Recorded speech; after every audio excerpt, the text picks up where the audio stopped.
Good morning students. आज हम लोग चर्चा करते हैं resistivity of material of a conductor और फिर इसका टेम्परेचर पर डिपेंडेंसी भी चेक करेंगे। तो पहले हम लोग बात कर लेते हैं resistivity of material of a conductor. Last video में, लास्ट लेक्चर में हमने डिस्कस किया था what is drift velocity, how current flows, और उस ड्रिफ्ट वेलोसिटी के कॉन्सेप्ट से हम लोगों ने ओम्स लॉ को डिराइव किया था। What is Ohm's law? From Ohm's law, Ohm's law से हम ये जानते हैं कि V/I की वैल्यू अगर किसी भी कंडक्टर का फिजिकल कंडीशन चेंज ना करे, जैसे length, cross sectional area, temperature, इसमें चेंज ना करे, तो जो उस पर पोटेंशियल लगाते हैं और जो उसमें करंट फ्लो होता है, इन दोनों का रेशियो हमको एक कांस्टेंट वैल्यू मिलती है। इस वैल्यू को हम एक कांस्टेंट पाते हैं और इस कांस्टेंट को हम लोग नाम देते हैं resistance. This constant is the resistance of that conductor.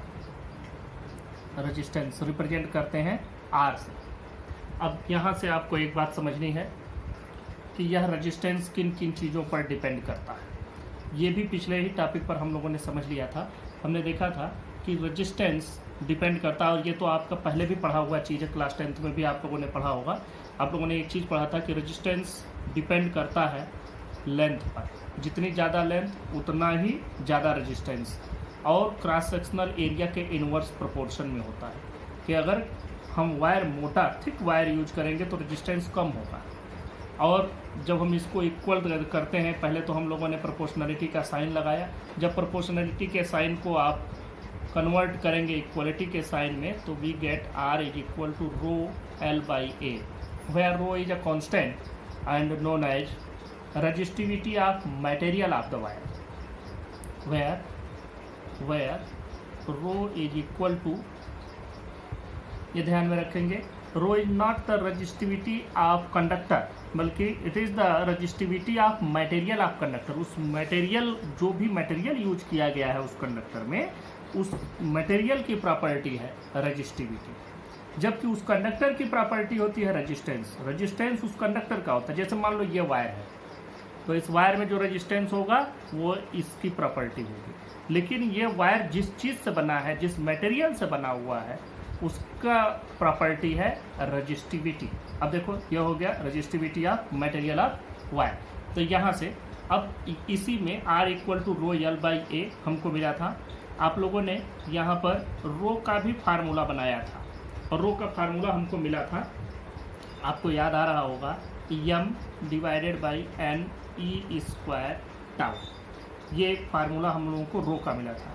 वह आपको मैं बता दूं इसमें कौन कौन सी चीज़ें हैं। m is the mass of electron, e is the charge on electron, and n is the number of charge carriers, number of free charge carriers per unit volume, and tau is the relaxation time, मतलब the time interval between the two successive collisions of electron. जब इतनी बात हमारे सामने हो गई, तो अब अगर हम इसमें लेंथ को, अगर हम मतलब रो को डिफाइन करना चाहें इन टर्म्स ऑफ रेजिस्टेंस, तो हम लोग कैसे डिफाइन करेंगे? लेंथ 1 कर दें, एरिया 1 मीटर स्क्वायर कर दें। If L is equal to 1 metre and area is equal to 1 metre square, then R is equal to rho. अब हम इसको क्या लिख सकते हैं कि अगर कोई कंडक्टर ले लें जिसका लेंथ 1 मीटर ले लें, 1 मीटर लेंथ, और 1 मीटर स्क्वायर की क्रॉस सेक्शनल एरिया ले लें।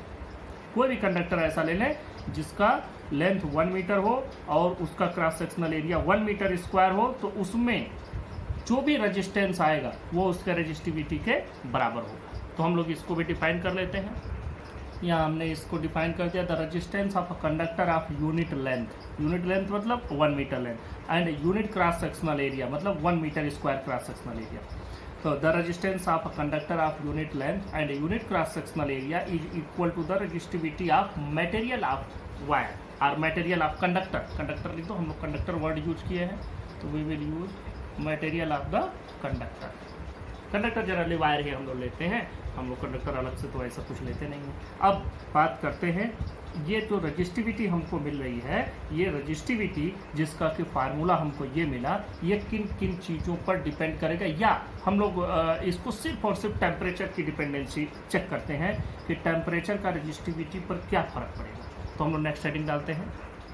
अब हम लोग डिस्कस करते हैं effect of temperature on resistivity.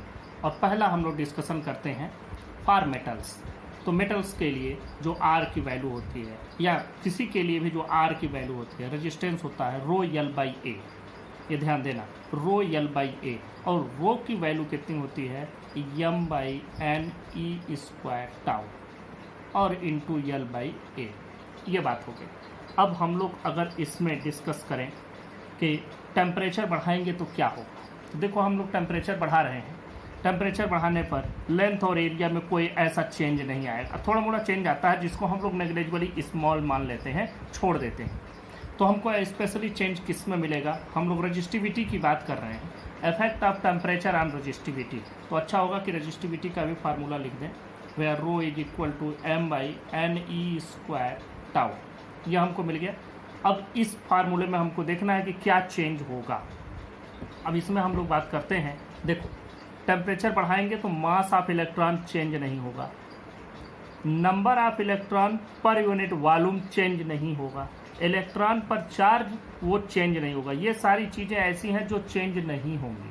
तो मतलब चेंज क्या होगा, चेंज होगा रिलैक्सेशन टाइम। अब देखो कैसे चेंज होगा। अब जैसे ये कंडक्टर है, इसमें इलेक्ट्रॉन मूव कर रहे थे, कोलाइड हो रहे थे, फिर मूव कर रहे थे, इस तरह से इनका मूवमेंट चल रहा था। अब जब हम टेम्परेचर इंक्रीज कर दिए, टेम्परेचर बढ़ाते ही इनका मूवमेंट फास्ट हो जाएगा, ये तेज मोशन में आ जाएंगे। और जब इनका मूवमेंट फास्ट होने लगेगा, मतलब दो कोलिजन्स के बीच में जो टाइम इंटरवल बच रहा था वो अब कम हो जाएगा, क्योंकि ये तेज चलने लगे तो यहाँ से चले यहाँ जल्दी पहुँच जाएंगे। रिलैक्सेशन टाइम घट गया, ये घट गया, रिलैक्सेशन टाइम घट गया। न उनका मास बदला, न इलेक्ट्रॉन पर चार्ज बदला, न इलेक्ट्रॉनों की संख्या बदली, सिर्फ उनका मूवमेंट फास्ट हो गया, जिससे ये घट गया। अब ये चीज़ अगर घट जाए तो ये बढ़ जाएगी, क्योंकि ये तो इनवर्स प्रोपोर्शन में है। तो हम लोग बात करते हैं rho is inversely proportional to relaxation time. तो हम लोग लिख देते हैं यहाँ with change in temperature, with change in temperature rho is inversely proportional to the relaxation time। यहाँ से ये बात खुद से समझ में आ जाएगी कि mass, number of electron and charge on electron are constant. ये सारी चीज़ें कांस्टेंट है, तभी तो इनवर्स प्रोपोर्शन आ गया। तो with change in temperature rho is inversely proportional to relaxation time. तो अब देखो इसका मतलब कि रिलैक्सेशन टाइम अगर घटा तो ये बढ़ेगा, और रिलैक्सेशन टाइम बढ़ा तो ये घटेगा। तो हम लोग यहाँ लिख लेंगे कि resistivity of metals increases with increase in temperature, क्योंकि जैसे टेम्परेचर बढ़ेगा ये घट जाएगा, ये बढ़ जाएगा। इसको हमने लिख भी दिया। Since the relaxation time of electron decreases with increase in temperature, thus resistivity of metals increases with increase in temperature। अब देखें, इस फार्मूले में हमने रेजिस्टेंस का भी फार्मूला लिख रखा है, और अगर ये रजिस्टिविटी, यह पूरी चीज़ बढ़ गई तो रेजिस्टेंस भी तो बढ़ जाएगा। तो इसके लिए भी एक फार्मूला है, उस फार्मूले का डेरिवेशन आपको नहीं पढ़ना है। अब डायरेक्ट हम लोग लिख देते हैं कि अगर मान लो 0 डिग्री सेंटीग्रेड पर रेजिस्टेंस R0 हो, और let R0 is equal to resistance at 0 degree centigrade, T equal to resistance, RT is equal to resistance at T degree centigrade. तो जो RT की वैल्यू आएगी वो हम लोग ऐसे पाएंगे, RT equal to R0 means resistance at 0 degree centigrade, या R0 1 plus alpha T, where alpha is equal to, इसको हम लोग बोलते हैं temperature coefficient of resistance. Alpha is equal to temperature coefficient of resistance. तो यहाँ से आपको अगर 0 डिग्री सेंटीग्रेड पर दिया गया है तो आप इस तरह से T डिग्री सेंटीग्रेड पर वैल्यू कैलकुलेट कर सकते हैं। यहाँ हम लोग एक ग्राफ ड्रा करते हैं टेम्परेचर और रजिस्टिविटी के बीच में। मान लो एब्सोल्यूट 0 पर रजिस्टिविटी रो नॉट है, और इसकी वैल्यू यहाँ है। तो जैसे टेम्परेचर बढ़ते हैं थोड़ी दूर तक तो ये कांस्टेंट बना रहता है थोड़ा सा, और उसके बाद ये स्मूथली बढ़ना शुरू होता है और इस तरह से ये बढ़ता हुआ चला जाता है। ये केस है कॉपर के लिए, दिस इज फॉर कॉपर। और ये हो गया फॉर मेटल्स। अब हम लोग नेक्स्ट टॉपिक पर चलते हैं, इसी में दूसरी चीज़ की बात करते हैं। सेमीकंडक्टर के लिए देखते हैं। सेमीकंडक्टर आप लोगों ने अभी नहीं पढ़ा होगा, आप ही के क्लास में, क्लास 12th में ही एक पूरा चैप्टर है सेमीकंडक्टर डिवाइसेज एंड इलेक्ट्रॉनिक्स का। तो वहाँ हम लोग इसको पूरा स्पेशली डिटेल में स्टडी करेंगे। लेकिन यहाँ मैं आपको बता दूँ कि कंडक्टर वो है जिनमें बिल्कुल चार्ज का फ्लो ना हो, कंडक्टर वो है जिनमें चार्ज फ्लो हो, इंसुलेटर वो है जिनमें चार्ज का फ्लो बिल्कुल ना हो। ये दोनों चीज़ें आपने पढ़ी हैं। कंडक्टर मतलब उनसे चार्ज फ्लो होता है, इंसुलेटर चार्ज का फ्लो नहीं होता है। अब मान लो कि कोई हमको ऐसा मेटल मिले, कोई ऐसे एलिमेंट मिले जिसमें या दोनों के बीच में आए, तो उसको हम कहेंगे सेमी कंडक्टर। सेमी कंडक्टर का मतलब कि इसमें इंसुलेटर का भी बिहेवियर है, इसमें कंडक्टर का भी बिहेवियर है, इसमें चार्जेस फ्लो भी होते हैं, नहीं भी होते। तो सेमी कंडक्टर होता क्या है कि जनरली जो नेचुरल एलिमेंटल सेमी कंडक्टर हैं, जो एलिमेंट में मिलते हैं, दो मिलते हैं हमको, सिलिकॉन और जर्मेनियम। मैंने बताया ये हम लोग स्पेशली डिटेल में स्टडी करेंगे, you don't have to write it, सिर्फ समझ लो। सिलिकॉन और जर्मेनियम दो नेचुरल सेमीकंडक्टर हमको मिलते हैं, एलिमेंटल सेमीकंडक्टर एलिमेंट में। और इनकी एक क्वालिटी होती है कि जब ये 0 केल्विन टेम्परेचर पर होते हैं, 0 केल्विन आप लोग जानते हैं एब्सोल्यूट जीरो टेम्परेचर, मतलब -273.15 डिग्री सेंटीग्रेड। इस टेम्परेचर पर ये परफेक्ट इंसुलेटर होते हैं, बिल्कुल इनसे चार्ज का फ्लो नहीं होगा। मतलब 0 केल्विन टेम्परेचर पर ये दोनों बिहेव्स एज परफेक्ट इंसुलेटर। लेकिन रूम टेम्परेचर पर जब हम ले आते हैं तो वहाँ पर इसमें कंडक्शन होने लगता है। मतलब 0 केल्विन पर इनमें कोई भी फ्री इलेक्ट्रॉन नहीं है, लेकिन रूम टेम्परेचर पर इनमें कुछ फ्री इलेक्ट्रॉन हो जाते हैं। तो इसका मतलब ये हो गया कि 0 केल्विन पर ये परफेक्ट इंसुलेटर और रूम टेम्परेचर पर ये फीबली कंडक्टर बन जाते हैं। वो भी बहुत अच्छे कंडक्टर नहीं बनते हैं, सिर्फ कुछ कंडक्शन का काम करने लगते हैं। अब बिना इनके विशेष डिटेल में गए, मैं आप लोगों को रजिस्टिविटी का फार्मूला लिखता हूँ। Resistivity equal to m divided by Ne² tau. इस फार्मूले को आप बार बार लिखेंगे तो अच्छे से याद भी हो जाएगा। अब देखो, फॉर सेमी कंडक्टर जब हम टेम्परेचर बढ़ाते हैं तो मास ऑफ इलेक्ट्रॉन तो बढ़ना नहीं है, चार्ज ऑन इलेक्ट्रॉन भी नहीं बढ़ना है। और आप लोगों को एक बात मालूम है कि रिलैक्सेशन टाइम टेम्परेचर बढ़ाने पर घट जाता है, तो इसमें भी घटता है ऑब्वियसली। जैसे मेटल में हमने देखा, वैसे ही सेमीकंडक्टर में भी रिलैक्सेशन टाइम घट जाता है। लेकिन सेमीकंडक्टर में एक खास बात होती है कि टेम्परेचर बढ़ने पर, मतलब रूम टेम्परेचर पर आने पर या उससे भी ज़्यादा जब हम टेम्परेचर बढ़ाते हैं तो n की वैल्यू, मतलब नंबर ऑफ फ्री चार्जेज बहुत तेज़ी से बढ़ता है। तो जब नंबर ऑफ फ्री चार्जेज बहुत तेज़ी से बढ़ेगा, ये घट गया थोड़ा सा, क्योंकि रिलैक्सेशन टाइम, इलेक्ट्रॉन जितनी देर रिलैक्स था अब थोड़ा कम ही देर रिलैक्स रह गया, क्योंकि इसका मूवमेंट फास्ट हो गया, ये तेज़ी से यहाँ से यहाँ पहुँचने लगा। तो अब इसका मूवमेंट फास्ट हो गया, रिलैक्सेशन टाइम घट गया, लेकिन number of free charges available ये बहुत तेज़ी से बढ़ जाता है। इसकी संख्या बहुत तेज़ी से बढ़ गई। बहुत कम था 0 केल्विन पर, बहुत कम, क्या बिल्कुल भी नहीं था 0 केल्विन पर। जैसे जैसे रूम टेम्परेचर पर आए ये बढ़ गया, कुछ मिले, टेम्परेचर और बढ़ाया तो थोड़े और ज़्यादा मिले। तो यह अगर बढ़ रहा है तो ऑब्वियसली ये घटेगा। तो हम इसको लिख लेते हैं, यहाँ मैंने इसके डेफिनेशन को लिख दिया। सिंस इंक्रीज इन n, मतलब नंबर ऑफ इलेक्ट्रॉन पर unit volume, since increase in n with rise in temperature is much larger than decrease in relaxation time tau. Thus, the resistivity of semiconductor decreases with increase in temperature.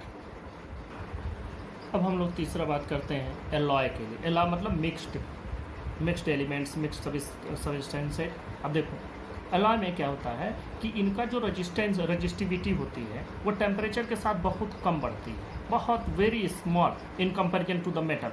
तो इसलिए generally हम लोग इनको use करते हैं, चूँकि temperature से बढ़ नहीं रहा है। और जब हम इनमें इलेक्ट्रिसिटी पास करते हैं किसी भी कंडक्टर में, तो हम देखते हैं उसका टेम्परेचर बढ़ जाता है। तो टेम्परेचर बढ़ने पर इसकी रजिस्टिविटी बहुत कम बढ़ रही है, तो हम लोग इसको जनरली स्टैंडर्ड रेजिस्टेंस बनाने के लिए यूज करते हैं। क्योंकि अगर रेजिस्टेंस सिंपली मेटल का बनाएंगे तो अगर वो गर्म होगा तो उसकी रजिस्टिविटी बढ़ जाएगी, रेजिस्टेंस बढ़ जाएगा।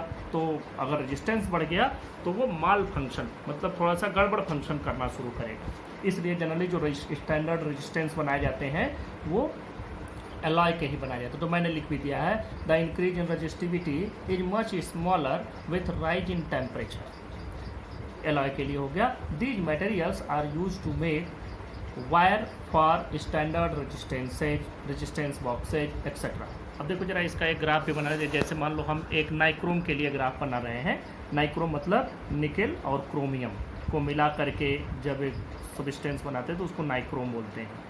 तो अब देखो इस पर तो हमने टेम्परेचर बढ़ा दिया और इस पर हम रजिस्टिविटी ले लेते हैं, तो ये बहुत थोड़ा सा बढ़ता है इस तरीके से। मतलब ये टेम्परेचर बढ़ाने पर भी इसमें बहुत थोड़ा इंक्रीमेंट है इंक्रीमेंट, ऐसा नहीं है, रजिस्टिविटी बढ़ती है लेकिन बहुत थोड़ी सी। तो इसीलिए इसको स्टैंडर्ड रेजिस्टेंस बनाने के लिए यूज करते हैं। नेक्स्ट बात कर लेते हैं इलेक्ट्रोलाइट के लिए। इलेक्ट्रोलाइट का मतलब कि कोई ऐसा सोल्यूशन जिसमें पॉजिटिव नेगेटिव दोनों आयंस अवेलेबल हों। जनरली जो बैटरी में भरा हुआ सोल्यूशन होता है और कोई इस तरह का जैसे NaCl का घोल हो गया, HCl का हो गया, जिसमें पॉजिटिव नेगेटिव दोनों आयंस हो, जब उसको बैटरी से कनेक्ट करते हो तो उसमें भी इलेक्ट्रिसिटी फ्लो होने लगती है। और अगर इलेक्ट्रिसिटी फ्लो हो रही है, चार्जेस फ्लो हो रहे हैं, तो उसमें रेजिस्टेंस भी होगा, रजिस्टिविटी भी होगा। तो मान लो कोई भी सोल्यूशन दिया गया है, ये सोल्यूशन हमारे सामने है और इसमें जो है इलेक्ट्रिसिटी फ्लो हो सकती है, इलेक्ट्रोलाइट है। अब देखो मान लो कि इसको हमने बैटरी से कनेक्ट कर दिया, चार्जर मूव करने लगे, कुछ रेजिस्टेंस है, कुछ रजिस्टिविटी भी होगी। अब अगर हम इसको गर्म कर देते हैं, जब हम इसको गर्म कर देंगे तो यह और ज़्यादा डाइल्यूट हो जाएगा।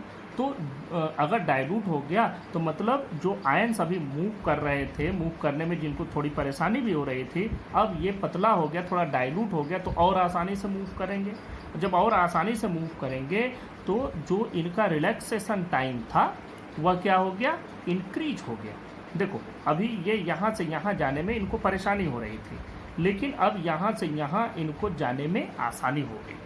तो जब इनको चलने में आसानी हो गई तो ये आसानी से मूव करने लगे। देखो ये होता यह है कि पहले जब ये कंसंट्रेट था तो पाथ इतना था, छोटा पाथ था, जल्दी से टकरा जाते थे। लेकिन जब ये डाइल्यूट हो गया, थोड़ा सा ये गर्म करने पर पतला हो गया, तो अब इसका पाथ भी थोड़ा सा बड़ा हो गया। अब इसको रिलैक्सेशन टाइम ज़्यादा मिलने लगा। वैसे रिलैक्सेशन टाइम कम था, कंसंट्रेशन ज़्यादा था, घना ज़्यादा।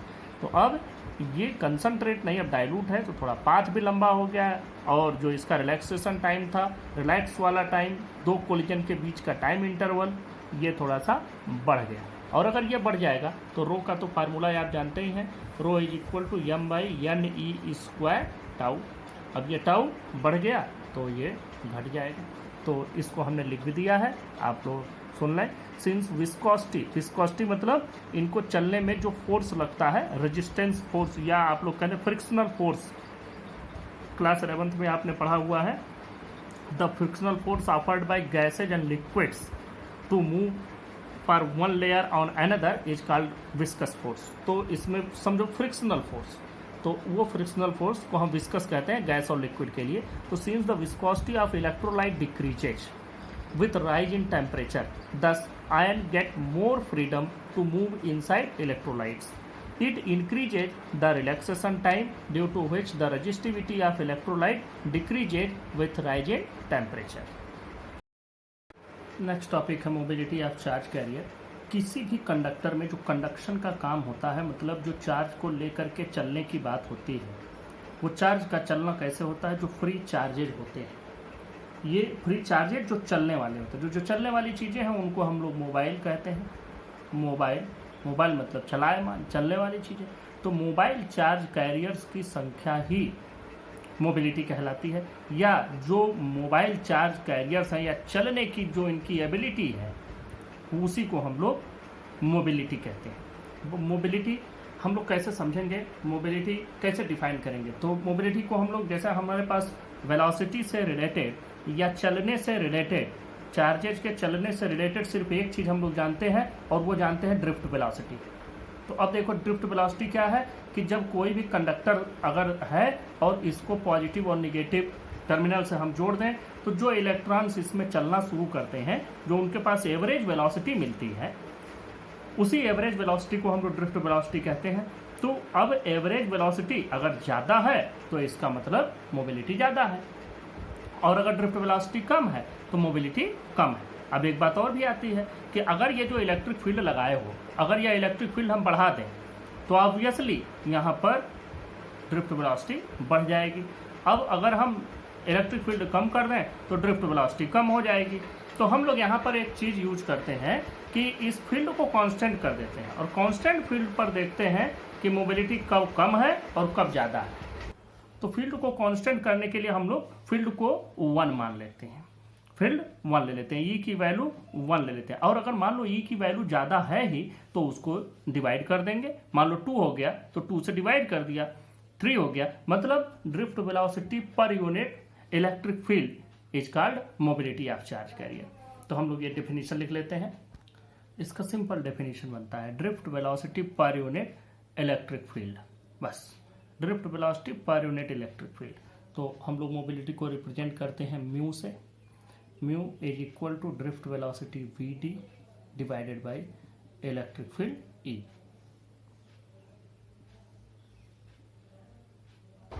अब इसका यूनिट भी बना लो, इसका यूनिट हम लोग बनाएंगे। अगर वी का यूनिट लिखे तो वेलोसिटी है मीटर पर सेकेंड लिखते हैं, डिवाइडेड बाई इलेक्ट्रिक फील्ड का हम लोग क्या लिखते हैं, वोल्ट पर metre.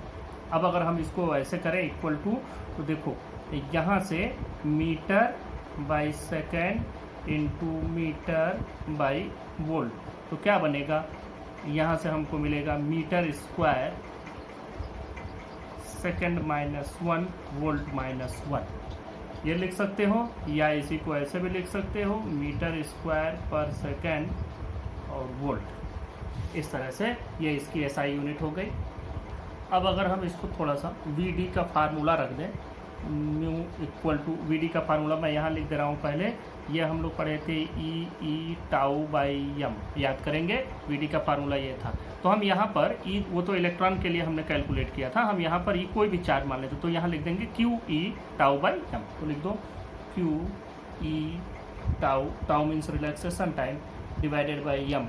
M is the mass of this charge और इंटू 1/e तो है ही। अब 1 ई कैंसिल हो जाएगा, क्या बचेगा, Q tau divided by M. This is the formula for mobility. अब इसमें 2 चीज़ें आती हैं।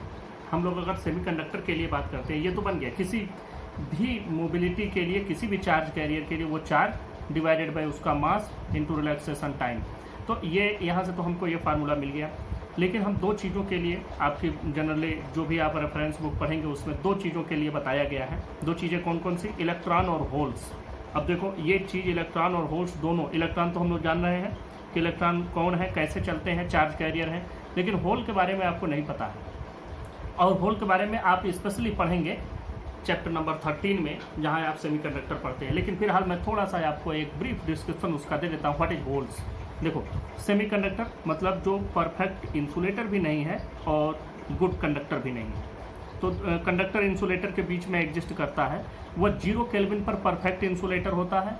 लेकिन जैसे जैसे रूम टेम्परेचर पर ले आते हैं उसमें हमको कुछ चार्ज कैरियर्स मिल जाते हैं। जब 0 केल्विन पर हम बात करें तो 0 केल्विन पर उसमें जितने भी इलेक्ट्रॉन होते हैं सभी उसके न्यूक्लियस से पूरी तरह से बंधे हुए होते हैं। तो ये अगर हम न्यूक्लियस मान लें, यहाँ प्रोटॉन और न्यूट्रॉन हो, तो ये सभी इलेक्ट्रॉन इससे बहुत टाइटली बाउंड होते हैं, मतलब कि कोई भी इलेक्ट्रॉन फ्री हमको मिलता ही नहीं है। तो इन सभी इलेक्ट्रॉन्स को जो कि इससे पूरी तरह बंधे हुए होते हैं उनको हम कहते हैं वैलेंस इलेक्ट्रॉन। वैलेंस इलेक्ट्रॉन मतलब वो इलेक्ट्रॉन वैलेंसी पूरा करने का काम करते हैं। अब जैसे ही हम रूम टेम्परेचर पर ले आते हैं, इन वैलेंसी पूरा करने वालों इलेक्ट्रॉनों में से कुछ इलेक्ट्रॉन आउटर ऑर्बिट से बाहर निकल जाते हैं और वो फिर कंडक्शन का काम करने लगते हैं, तो उनको हम कहते हैं कंडक्शन इलेक्ट्रॉन या फ्री इलेक्ट्रॉन्स। तो एक इलेक्ट्रॉन यहाँ निकला, तो जो चीज़ यहाँ बच गई, अब उस पर पॉजिटिव चार्ज आ गया, इस पर पॉजिटिव चार्ज आ गया, इस पर नेगेटिव चार्ज हो गया। तो यह जो चीज़ बच गई न्यूक्लियस के साथ वाला जो इसका पार्ट बचा, इसी को हम लोग कहते हैं होल्स। यहाँ पर हम लोग नाम देते हैं होल। होल इसलिए कि यहाँ पर एक होल जैसा बन गया, एक वैकेंसी क्रिएट हो गई, एक इलेक्ट्रॉन का यहाँ पर वैकेंट सीट एक बन गया इलेक्ट्रॉन का, मतलब एक नेगेटिव चार्ज का वैकेंट सीट बना। नेगेटिव चार्ज का वैकेंट सीट कैसा बनेगा?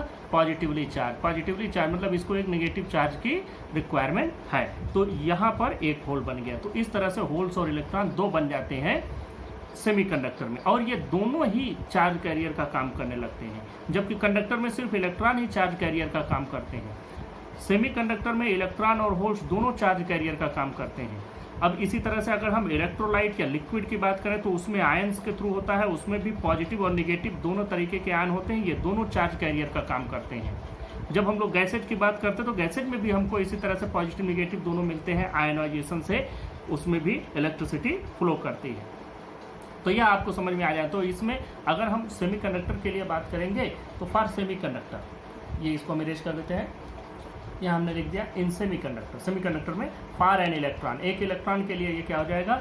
चार्ज की जगह पर इलेक्ट्रॉन का चार्ज आ जाएगा, रिलैक्सेशन टाइम इलेक्ट्रॉन का लिखेंगे, और मास ऑफ इलेक्ट्रॉन।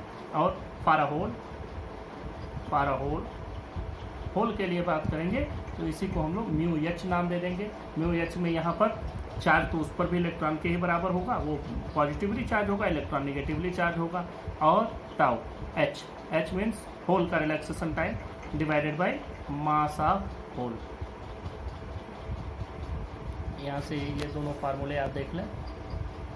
इस फार्मूले में एक बात विशेष ध्यान देने वाली है, हम इस फार्मूले को यहाँ ले आके पहुँचते हैं।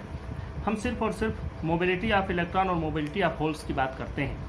जब आप वहाँ पढ़ेंगे सेमीकंडक्टर तो स्पेशली स्टडी करेंगे ही, लेकिन फॉर ए जनरल हम एक चीज़ समझें।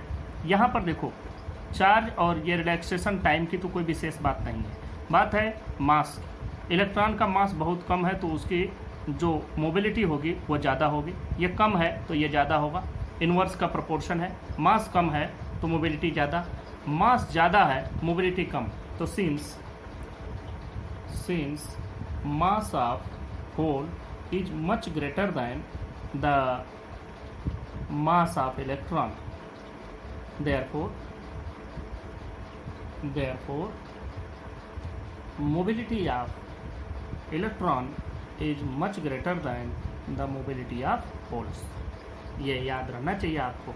और याद क्या, ये आपको समझ लेना है कि जिसकी मोबिलिटी, जिसका मास कम होगा उसकी मोबिलिटी ज़्यादा होगी, जिसका मास ज़्यादा। और वैसे भी अब अगर एक दुबले पतले बच्चे को देखें दौड़ते हुए और एक बहुत मोटे थुलथुले बच्चे को देखें दौड़ते हुए, तो आपको खुद ही समझ में आ जाएगा कि किसकी मोबिलिटी ज़्यादा है। अब सेमीकंडक्टर में जो करंट फ्लो करता है उसकी भी बात कर लेते हैं। फॉर सेमीकंडक्टर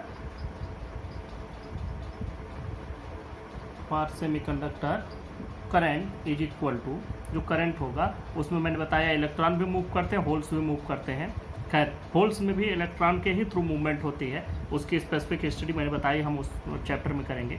लेकिन वहाँ मानते हैं कि इलेक्ट्रॉन और होल दोनों मूव करते हैं। तो इलेक्ट्रॉन के मूवमेंट से करंट बना वो IE प्लस होल के मूवमेंट से जो करंट बना वो IH। तो जो टोटल करंट होगा सेमीकंडक्टर में वो क्या होगा?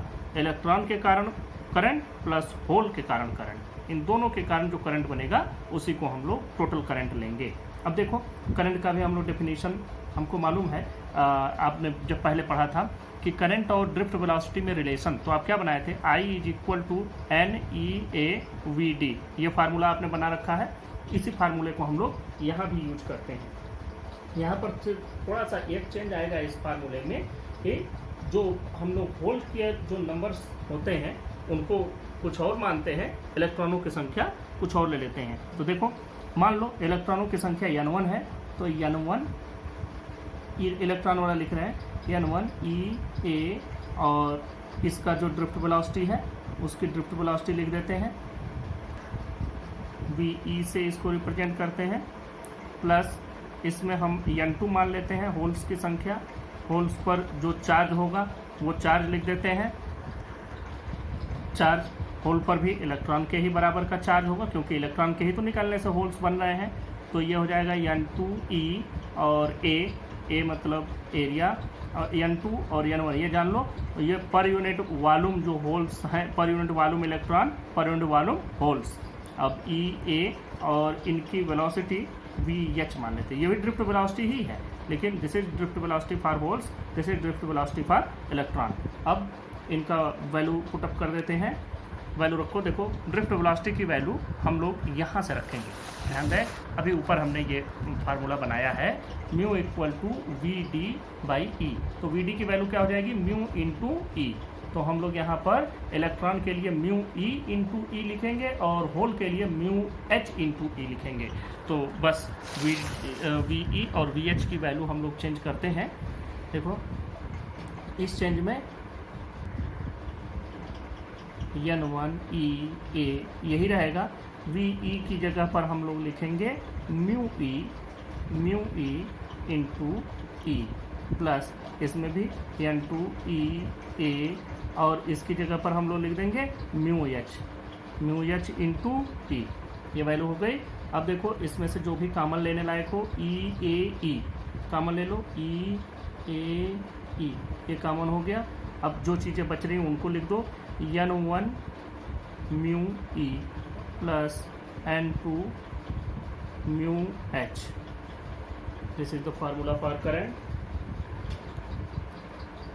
This is the formula for current in a semiconductor. अब यहीं पर कंडक्टिविटी आप सेमीकंडक्टर बना देते हैं। कंडक्टिविटी मतलब just reciprocal of the resistivity, उसी को हम लोग कंडक्टिविटी कहते हैं। कंडक्टिविटी का उल्टा रजिस्टिविटी, रजिस्टिविटी का उल्टा कंडक्टिविटी। तो हम लोग देखें कैसे बनाते हैं। ये देखो I इज इक्वल टू, हमको मालूम है V बाई आर, ये फार्मूला हमारा पढ़ा हुआ है। V को हम लोग लिख सकते हैं, ये फार्मूला आपको याद होगा, E is equal to D V by D R, ये आपने पढ़ा है। डी वी मतलब वोल्टेज बाई लेंथ, या इसी को हम लोग कहते हैं पोटेंशियल ग्रेडियंट।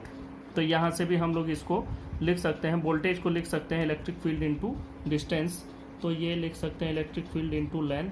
और आर को हम लोग लिख सकते हैं rho L divided by A, L से एल कैंसिल हो जाएगा, आपका बचेगा ई इंटू ए ऊपर चला जाएगा, ई इंटू ए बाई रो, यह आपको मिल गया।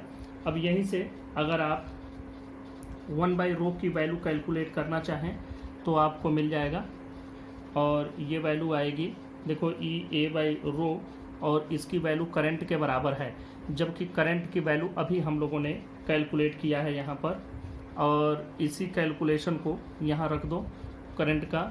ये वैल्यू ई ए ई और N1 mu E plus N2 mu H equal to E A by rho, ये वैल्यू आपको मिली।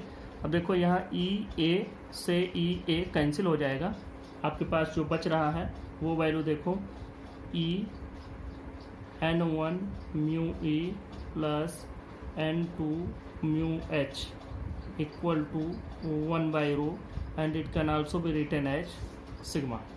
Sigma means conductivity. This is formula for conductivity. Reciprocal of resistivity is conductivity, तो इसको भी आप लिख सकते हैं, this is for semiconductor. Next topic combination of resistance है। रेजिस्टेंस को, अब रेजिस्टेंस की बात हो रही है तो उसके कॉम्बिनेशन को भी देख लेते हैं। तो कॉम्बिनेशन ऑफ रेजिस्टेंस दो तरीके से जोड़ते हैं, एक सीरीज कॉम्बिनेशन। सीरीज का मतलब कि रेजिस्टेंस इस तरीके से, अगर एक लाइन में आदमी खड़ा हो और हर एक आदमी ऐसे खड़ा हो कि एक का दाहिना दूसरे के बाएं हाथ में हो, तो इस तरीके से जो कॉम्बिनेशन बनता है उसको हम सीरीज कॉम्बिनेशन कहते हैं। ये हमने सीरीज कॉम्बिनेशन बनाया। यहाँ देखो 3 रेजिस्टेंस R1 R2 R3, इनको हमने एक किसी सोर्स ऑफ EMF से कनेक्ट कर दिया। ये सोर्स ऑफ EMF हो गया, ये हो गया। मान लो इसका टोटल पोटेंशियल है V। अब देखो चार्ज इससे जाएगा, वही चार्ज इससे भी जा रहा है, वही चार्ज इससे भी जा रहा है। पहले तो ये समझो कि करंट सब में एक ही फ्लो होगा, क्योंकि कोई ब्रांच नहीं है। अगर धारा ऐसे बह रही है, हम पानी की धारा की बात करते हैं, पानी की धारा अगर ऐसे बहे जा रही है, अगर वो बीच में कहीं कट नहीं रही है, दो भागों में बट नहीं रही है इस तरीके से, तो इसकी पूरी धारा उतनी ही रहेगी। धारा हर जगह एक ही होगी। हम इसीलिए वाटर फ्लो की बात लेकर के यहाँ समझा रहे हैं। तो यहाँ भी कोई ब्रांच नहीं है, ब्रांच नहीं है तो सब में एक ही करंट आई यहाँ है तो वही आई यहाँ भी होगा, वही आई यहाँ भी, और वही आई यहाँ भी। लेकिन जब कोई चार्ज इससे गुजरा तो कुछ वर्क डन हुआ, चूँकि रेजिस्टेंस अलग है तो जो वर्क डन हुआ अलग होगा, तो मतलब इसका पोटेंशियल अलग, इसके एंड पर पोटेंशियल अलग और इसके एंड पर पोटेंशियल अलग। तो मान लो कि potential across the ends of R1 is V1, across the ends of R2 is V2 and across the ends of R3 is V3। तो हम लोग जब इसका फार्मूला डिराइव करेंगे तो सिंपली लिखेंगे V equal to V1 plus V2 plus V3, और V को हम लोग क्या लिखते हैं IR, where R is the equivalent resistance. इन सब का मिला करके जो इक्विवेलेंट रेजिस्टेंस अब है उसका वैल्यू हो गया R की वैल्यू होगी यहाँ पर IR1 plus IR2 plus IR3। अब देखो I सब में कॉमन है, कैंसिल हो जाएगा, तो equivalent resistance R is equal to R1 plus R2 plus R3। This is the formula for equivalent resistance in the series combination. अब हम इसी को पैरेलल के लिए बात करते हैं। पैरेलल कॉम्बिनेशन में देखो, पैरेलल कॉम्बिनेशन में क्या होता है कि रेजिस्टेंसेज इस तरह से जुड़ते हैं कि सबका वन एंड सबके सेकंड एंड से जुड़ा हुआ होता है। ये इस तरीके से हमने इन रेजिस्टेंसेज का एक सिरा सबका एक साथ जोड़ दिया, और दूसरा, अब चूँकि बैटरी इन सब के टर्मिनल बैटरी से ही जुड़े हैं तो सबका पोटेंशियल, इसका भी पोटेंशियल वही V होगा, इसका भी पोटेंशियल वही V, इसका भी वही, तो पोटेंशियल सब पर सेम होगा। ये R1, ये R2, ये R3।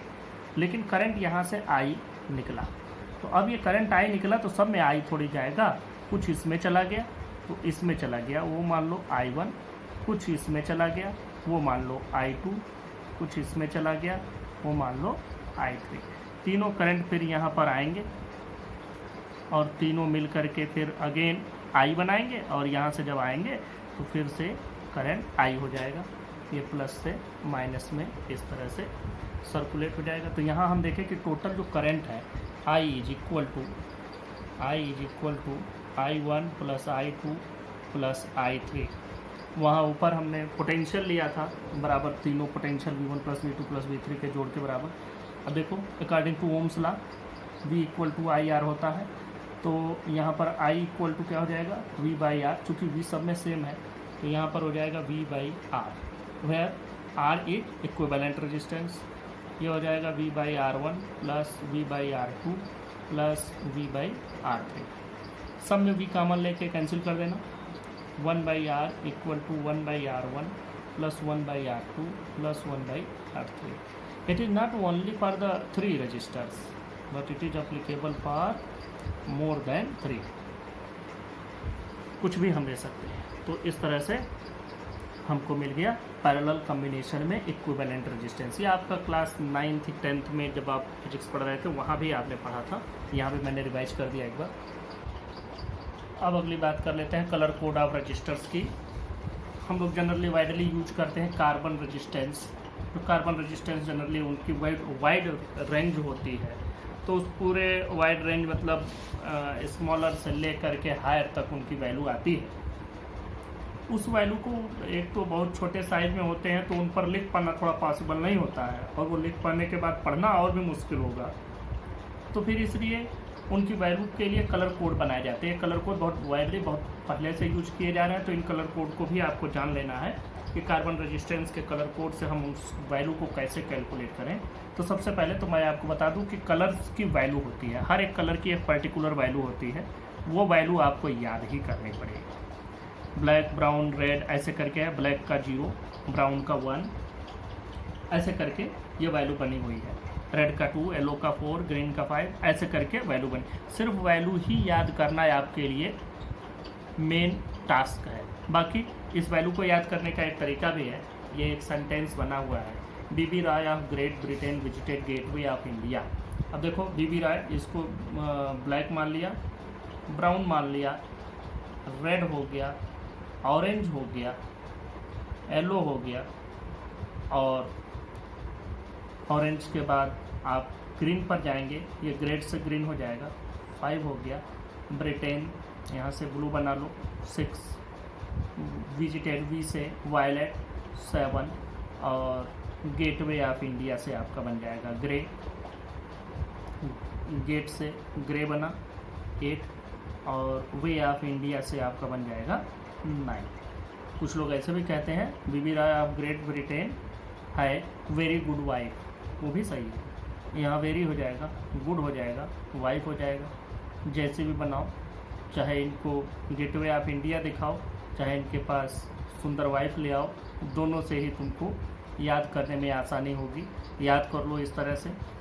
तो फिर यहाँ से ये वैल्यू याद हो गई। अब बात आती है कि हर एक रजिस्टर्स पर कलर कोड होते हैं, और कलर कोड कैसे होते हैं समझो। कलर कोड ऐसे होते हैं, मैं यहाँ पर बनाता हूँ। देखो, ये सिलेंड्रिकल फॉर्म में होता है इस तरीके से, और इस पर कलर की पट्टी बनी रहती है। कलर की पट्टी इस पर ऐसे बनी रहेगी, 1 2 3, और एक चौथी पट्टी भी होती है, ये कभी कभी नहीं भी होती है। तो देखो कैसे वैल्यू कैलकुलेट करोगे। इसका मेथड लिखने की कोई ज़रूरत नहीं है, सिर्फ आपको समझ लेना है। किसी एग्जाम में इसका मेथड नहीं पूछा जाता है, सिर्फ कलर्स दे करके उनका वैल्यू पूछा जाता है। ये वैल्यू आपको आना चाहिए, बाकी मेथड से कोई मतलब नहीं है। देखो कैसे कैलकुलेट करते हैं, इसको समझो। ये इसके टर्मिनल हो गए। जो पहला कलर होगा उसकी वैल्यू एज इट इज रख दी जाएगी, दूसरे कलर की वैल्यू एज इट इज रख दी जाएगी। जो तीसरा कलर होगा, थर्ड कलर जो भी होगा, जैसे वो 2 है तो 10 पावर 2 लिख देंगे, या उतने 0 आप बढ़ा देंगे। सिंपली समझो, पहला कलर का मान रख दिया, दूसरे कलर का वैल्यू रख दिया, पहले कलर की वैल्यू रखा, दूसरे कलर की वैल्यू रखा, तीसरे कलर की जो वैल्यू है उतने 0 यहाँ बढ़ा दिए, वही उसकी वैल्यू हो गई। अब फोर्थ कलर के लिए 3 ऑप्शन होते हैं, या तो ये सिल्वर होगा, या तो ये गोल्ड होगा, और या तो कुछ भी नहीं होगा। नहीं, यहाँ कुछ भी नहीं होगा, 3 चीज़ें हो सकती हैं। अब देखो, मान लो अगर सिल्वर है तो टॉलरेंस, मान लो टोटल रेजिस्टेंस आया 100 ओम, मान लिया 100 ओम का रेजिस्टेंस आया। अब मान लो कि यहाँ लास्ट में सिल्वर है, सिल्वर का मतलब हो गया ±10%। सिल्वर को यहाँ पर लिख देता हूँ, ये टॉलरेंस कलर इसको बोला जाता है, दिस इज टॉलरेंस कलर। तो यहाँ सिल्वर है ±10%। अगर गोल्ड है तो ±5%। अगर कुछ भी नहीं है तो ±20%। ये हो गया सिल्वर के लिए, ये हो गया गोल्ड के लिए, और ये हो गया नील के लिए, जब कुछ भी ना हो। एग्जाम्पल देख लो एक आध। मान लो यहाँ है रेड रेड रेड, लास्ट में सिल्वर है। अब रेड रेड रेड हो गया, लास्ट में सिल्वर हो गया। कैसे कैलकुलेट करोगे? रेड पहले की वैल्यू लिख दिया 2, दूसरे की वैल्यू लिख दिया 2, तीसरे के बराबर 0 ऐड कर दिया, बस हो गया 2200 ओम। और प्लस माइनस सिल्वर है तो ±10%। अगर सिल्वर न कुछ भी ना होता, चौथा होता ही नहीं, फोर्थ बैंड ही न दिया होता, तो ±20%। गोल्ड होता तो ±10%। ये इतना हो गया। तो ये टॉलरेंस कलर मैं लिख देता हूँ। टॉलरेंस कलर की जो भी वैल्यू आती है वो यहाँ हम लिख देते हैं इसी के साथ यहीं पर, जिससे आपको याद रहे। ये टॉलरेंस की वैल्यू मैंने लिख दी। अगर सिल्वर है तो 10%, गोल्ड है 5%, नील है या फोर्थ बैंड है ही नहीं, नील मतलब फोर्थ बैंड नहीं है तो 20%, ±20%। ये प्लस माइनस आपको लगाना पड़ेगा यहाँ, plus minus plus minus plus minus, मतलब इतने परसेंट जो भी वैल्यू आ रही है। जैसे हम लोग यहाँ कैलकुलेट किए हैं रेड रेड रेड से, तो 2200 ओम हमको मिला है। तो हम 2200 ओम को ऐसे भी लिख सकते हैं 2.2 किलो ओम ±10%, मतलब it can be taken with 10% maximum, 10% addition 10% subtraction, मतलब 10% बढ़ा भी सकते हो, 10% घटा भी सकते हो। इस वैल्यू में इंक्रीज बाई 10%, आल्सो में डिक्रीज बाई 10%। आपको एग्जांपल के लिए एक रेजिस्टेंस मेरे पास है, मैं आपको दिखा भी दूं इस रेजिस्टेंस को। ये रेजिस्टेंस आप देखें, ध्यान से देखें, यह एक रेजिस्टेंस है। कैमरे में कितना अच्छा दिखेगा। ये रेजिस्टेंस आपको दिख रहा होगा पर अच्छे से फोकस हो गया हो तो। और देखो इसमें जो कलर्स दिए गए हैं, पहला कलर तुमको दिख रहा होगा, पहला कलर ब्राउन है, दूसरा कलर ग्रीन दिख रहा है। ध्यान से देखो, पहला कलर ब्राउन दिख रहा है, दूसरा कलर ग्रीन दिख रहा है और तीसरा कलर इसमें येलो दिख रहा है। ये देखो, ब्राउन, ग्रीन, येलो, ये आपको दिखा। थोड़ा और नज़दीक में ले आया, ब्राउन, ग्रीन, येलो और लास्ट में आपको गोल्ड दिख रहा है। तो यहाँ से ये क्लियर हो गया, ब्राउन, ग्रीन, येलो। वैल्यू रख दो। ब्राउन का देखो 2 होगा, सॉरी ब्राउन का 1 होगा, ग्रीन का आप रखते हैं 5 और येलो का रखते हैं 4। तो ये तीनों वैल्यूज रखोगे, ब्राउन, ग्रीन, येलो। बस हमको इसी से मतलब है।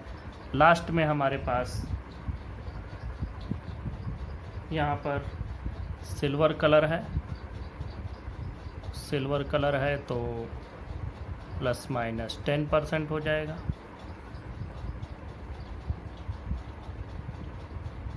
आप देखें, ये आपको दिख रहा होगा। तो इस तरीके से ब्राउन, ग्रीन, येलो। तो हमारे पास वैल्यू क्या मिली, brown, green, yellow with silver.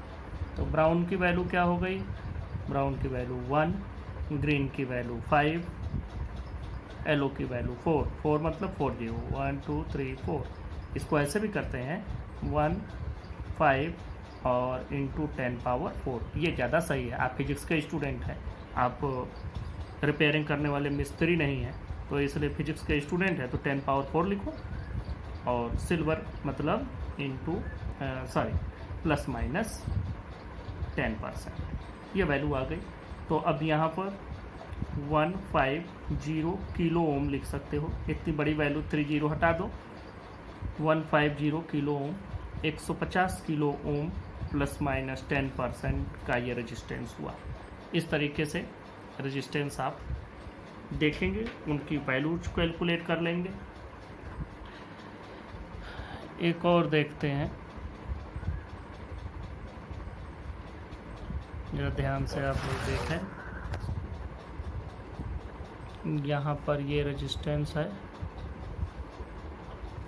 इसमें तीनों वैल्यू जो रेड रेड रेड हैं, ध्यान से देखो, दिख रहा होगा अगर आपको। देखो तीनों रेड रेड रेड हैं, लास्ट में गोल्ड है। तो रेड रेड रेड हम पहले ही कैलकुलेट कर चुके हैं, आप लोग कैलकुलेट कर लेंगे। इस तरीके से हमको तो आप देख सकते हैं कि हम अपने हाथ पर रेजिस्टेंस रखें तो कितना छोटा है। अब इस पर लिखी गई वैल्यू को पढ़ना हो तो बड़ा मुश्किल है, जबकि अगर इस पर कलर्स बने हुए हैं तो मैं इतने दूर से भी इनको देख सकता हूँ। मुझे समझ में आ रहा है कि ये जो वैल्यूज इन पर बनी हुई है, ये वैल्यूज रेड रेड रेड बना हुआ है। और लास्ट में यहाँ पर थोड़ा आँखें मेरी भी अच्छी नहीं है, मुझे लग रहा है कि गोल्ड है, गोल्ड है तो ±5%। और रेड रेड रेड है तो हम नीचे यहाँ देखो रेड रेड रेड का गोल्ड सिल्वर के साथ निकाले हैं। तो 2 into 10 to the power 2, 10 to the power 2 का मतलब 2.2 किलो ओम। इस तरह से ये बना सकते हैं। एक और भी रेजिस्टेंस देखो, ये रेजिस्टेंस एक और है, इसको ध्यान से देखो। इसमें आपको दिया गया है रेड रेड ब्लैक, ध्यान से देखना, red red black. Red red black का क्या हो जाएगा, और लास्ट में गोल्ड दिया है। मैं यहाँ कर देता हूँ क्योंकि ये कैमरे पे बताया जा रहा है। तो ये दिख रहा होगा red red black with gold, red red black. मैं लिख देता हूँ यहाँ red red black, red red black with gold. तो रेड रेड का क्या हो गया 2, ब्लैक का मतलब 10 टू द पावर 0 मतलब 1, और गोल्ड ±5%। तो ये कितना हो गया 22 ohm ±5%। This is the method to find the value of resistance of a carbon resistance. Thank you.